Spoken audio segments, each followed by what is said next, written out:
টি-20 বিশ্বকাপে নিউ ইয়র্কের গ্রুপ ডির ম্যাচে নেদারল্যান্ডসকে 4 উইকেটে হারিয়েছে দক্ষিণ আফ্রিকা। ডাচদের দিয়ে 104 রানের টার্গেটে ব্যাট করতে নেমে 7 বল আগেই লক্ষ্যে পৌঁছায় প্রোটিয়ারা। টস হেরে ব্যাট করতে নেমে তৃতীয় বলেই ওপেনার মাইকেল লেভিটকে হারায় নেদারল্যান্ডস। চতুর্থ ওভারে ওঠনেল ব্যাটসম্যানের শিকার হন আরেক ওপেনার ম্যাক্স ওডাউড। 12 রানে ভিকর মাজিদ সিং এর 6 রান করে সাজ করে পথ দেখান বাস ডিলিভে। রান আউটের শিকার হন 10 রান করা অধিনায়ক স্কট এডওয়ার্ডস।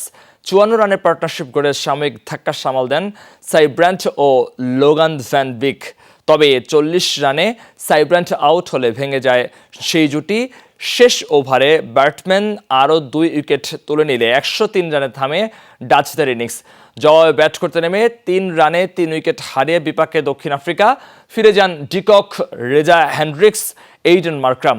65 রানের জুটি গড়ে দলকে এগিয়ে নিয়ে যেতে থাকেন ডেভিড মিলার ও ট্রিস্টান স্টাপস।